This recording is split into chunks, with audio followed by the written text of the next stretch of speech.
आज आपको थरपारकर के एक तारीखी गांव केटी के बारे में बताऊंगा।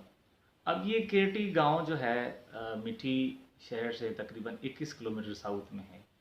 अभी तो एक छोटा सा शहर है, लेकिन किसी ज़माने में ये बहुत अहम तारीखी शहर था। और ये 7th सेंचुरी से लेके 11th सेंचुरी तक जो मकवाणा राजपूत हैं उनका ये कैपिटल था। अब ये मकवाणा, जिसे मखवाण भी कहते थे, ये उनका कैपिटल था। और 11th सेंचुरी में जो सुमरा हुक्मरान थे, ख़ास तौर पे जो हमीर सुमरो है, उस पे उसने जाके वहाँ कब्ज़ा किया और जंग हुई। तो वहाँ जो आखिरी हुक्मरान था वहाँ, हरपाल मकवाणों, वो वहाँ से भाग के गुजरात चला गया। अब स्टोरी इस तरह है, कहते हैं कि जो वहाँ के 23rd हुक्मरान थे व्यास मकवाणों, और उनकी हमीर से हल्की फुल्की यानी इनकाउंटर्स या जंगें होती रहीं। तो लेकिन हर एक जंग में वो जो हमीर थे, कहते हैं कि वो जीत गए थे काफ़ी बैटल्स। लेकिन इन्होंने बहुत टफ टाइम दिया, इसने व्यास ने। तो वो जब बीमार हुए तो कहते हैं तो कि डेथ बेड पे उसने अपने बेटे केसर मकवाणे को कहा कि मैं चाहता हूँ कि आप हमीर सुमरों के अस्तबल से घोड़े चुरा के चारण और जो भाट है, जो कोर्ट पोइट्स थे और जीनियोलॉजी कीपर्स थे उस व्यास मकवाणा के, वो चाहते थे कि ये उनमें डिस्ट्रीब्यूट करें।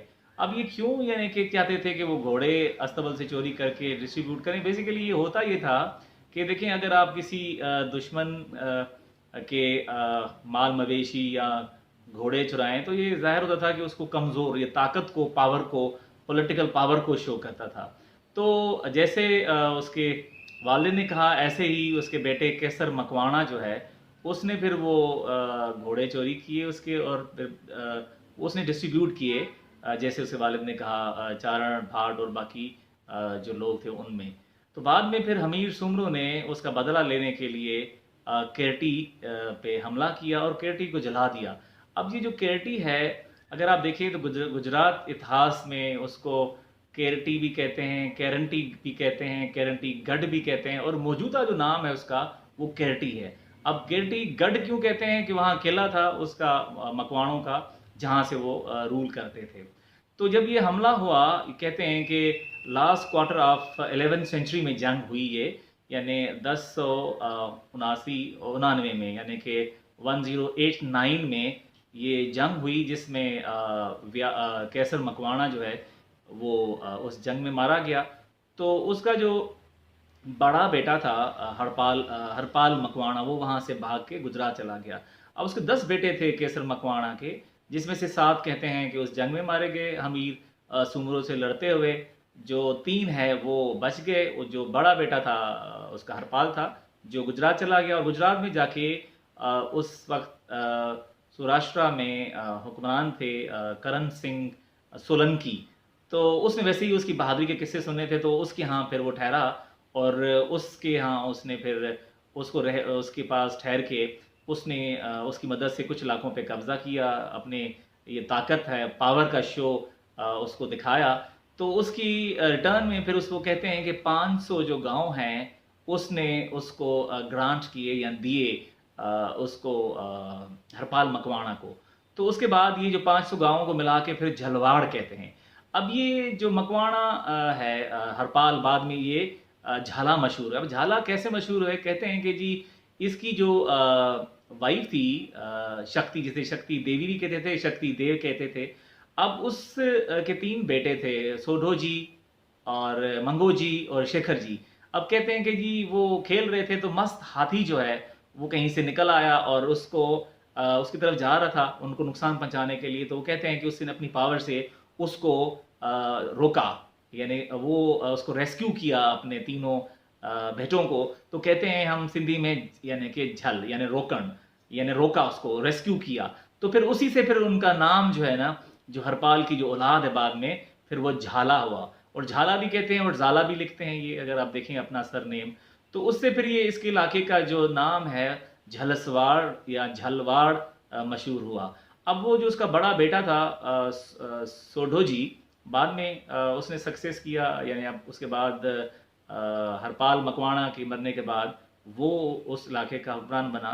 तो हरपाल जो मकवाणा है वो 1130 में उसकी डेथ हुई है, और उसकी जो बीवी थी ये शक्ति दे, वो 1105 में। बड़ा बेटा जो है उसका विसाल जो है या वफात जो उसने की है वो 1160 में। तो उसी तरह बाद में कहते हैं कि जी एक उसका बेटा था, एक और जो हरपाल का, शायद बाद में कहते हैं कि जी वो मुसलमान हुआ, और कुछ वहाँ मुसलमान शायद वहाँ हैं उस गुजरात के इलाके में।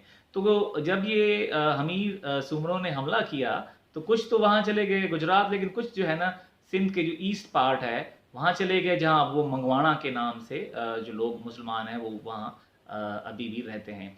अब ये केटी में जो मकवाणा ख़ानदान की जो बाकियात हैं या आसार हैं, अभी बहुत कम चीज़ें बची हैं, जिसमें से नुमाया जो है वो एक कुआं है जो केसर मकवाणा के नाम से है। अभी भी गांव में आप किसी से पूछें तो आपको बताएंगे कि ये केसर जो मकवाणा है ये उसका कुआं है। और उसके अलावा जो गढ़ जिसे जो किला है उसके भी थोड़े बहुत आसार जाके बचे हैं।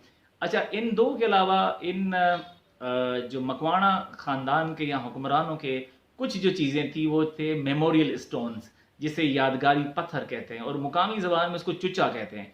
अब चुचा क्यों कहते हैं कि ये पत्थर की किस्म है, छोटे छोटे उसमें होल्स हैं, तो जिसे हम सिंधी में कहते हैं कि जैसे इसकी छोटी आंखें हैं किसी की हो ना, तो उसे कहते हैं चुचा। तो उसकी छोटे छोटे वो सुराख है, तो उसी एनालॉजी को ड्रा किया उसी तरह, उसी आंखों से, और फिर कहते हैं कि जी ये चुचा है। तो वो पत्थर लगे हुए थे गांव के मुख्तलिफ जगहों पे, लेकिन अभी कुछ चोरी हो गए, कुछ गिरे हुए हैं। तो उसके अलावा वहाँ एक मड़ी भी है ओगरनाथ की, वो भी कहते हैं काफ़ी कदीमी है। अच्छा, उसके बाद ये जो गांव है बाद में टालपुर पीरियड में खेत सिंह नबो सोढो, नबा बेसिकली ये सोढा जो है उसकी एक ब्रांच है या सब कास्ट है। तो उस खेत सिंह ने बाद में टालपुर पीरियड में ये उसको आबाद किया, और उसके बाद जो है ना कुछ अरसे के बाद कहते हैं कि रवो जी उसका दोस्त जो था कल जी महर, वो आके आबाद हुए उसमें। और रवो जी के बारे में ये कहते हैं कि वो मालदार था रवो जी सोढो, और ये उसका माल जो है या माल मवेशी खोसा कबीले के लोग चुरा के ले जा रहे थे, तो उनसे छुड़ाते हुए वो मारा गया। और बाद में उन्होंने उनकी याद में एक मेमोरियल स्टोन लगाया जो वी हिंगोरा, जो कि उस केरटी से 8 किलोमीटर दूर है, वो वहाँ उसका पत्थर है, और अभी भी उसकी जो औलाद उसको पूजती है। तो अभी जो अगर आप जाएं उस केरटी में, तो इन मकवाणा जो हुक्मरान थे उसके बाकियात के अलावा आपको कुछ और मेमोरियल स्टोन्स मिलते हैं जो बहुत बुरी हालत में, कुछ टूटे हुए हैं, और कहते हैं ये कि ये भी ठकुरों के जो है ना मेमोरियल स्टोन्स हैं। और ये दो बारातें थी राजपूतों की, एक कहीं से आ रही थी एक दूसरे से। तो इनमें यहाँ एक ट्रेडिशन है कि और ये अच्छा नहीं समझा जाता, अगर एक बारात आ रही है तो दूसरी बारात को कहते हैं कि चाहिए कि रास्ता तब्दील करे, अगर रास्ता तब्दील ना करे तो फिर आपस में ये लड़ते हैं। तो और फिर वो अगर कोई जो जीत जाता है फिर उसके बाद वो कहते हैं कि जी वो रास्ता चेंज करेगा। एनी हाउस, वो फिर लड़ाई हुई इनकी कहते हैं जो दूल्हे थे, और आपस में दोनों ये दूल्हे लड़ते थे, तो फिर वो साथ बाराती भी लड़े, तो ये फिर लड़ते लड़ते कहते हैं मारे गए। तो उनके फिर याद में बाद में ये पत्थर वहाँ लगाए गए, और अभी भी ये कहते हैं कि ये जो वेडिंग प्रोसेशन था उसकी जंग हुई तो उसमें ये लोग मारे गए। तो वो अभी भी गाँव में देखे जा सकते हैं। तकरीबन 17-18 के करीब जो है ये मेमोरियल स्टोन्स हैं, जिनमें से कुछ पे इंस्क्रिप्शंस हैं। निचला हिस्सा जो है वो उस पर इंस्क्रिप्शन है, ऊपर वाले हिस्से पे जो है वो घोड़े की तस्वीर बनी हुई है। ज़्यादातर जो राजपूतों के मेमोरियल स्टोन्स हैं उस पर ये जो हार्ट्स है उसका जो है वो डिपिक्शन या इमेज आपको नज़र आता है। तो ये छोटी सी स्टोरी है केरटी गांव की।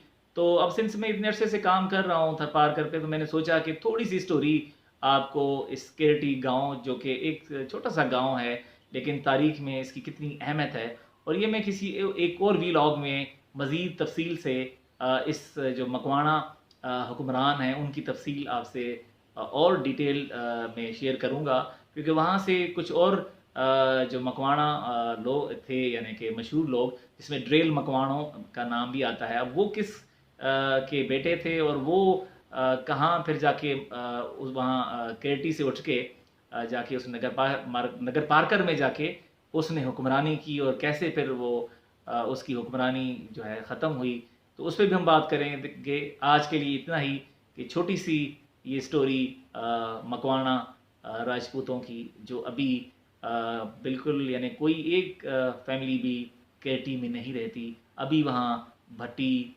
महर और जाडेजा जो राजपूत हैं, हिंदू राजपूत, वो रहते हैं, और कुछ घर जो हैं मंगड़हार कबीला जो है मुसलमान उनके हैं, और कुछ मेघवाड़ हैं, और सूटर कबीला जो है उनके वहाँ कुछ घर हैं।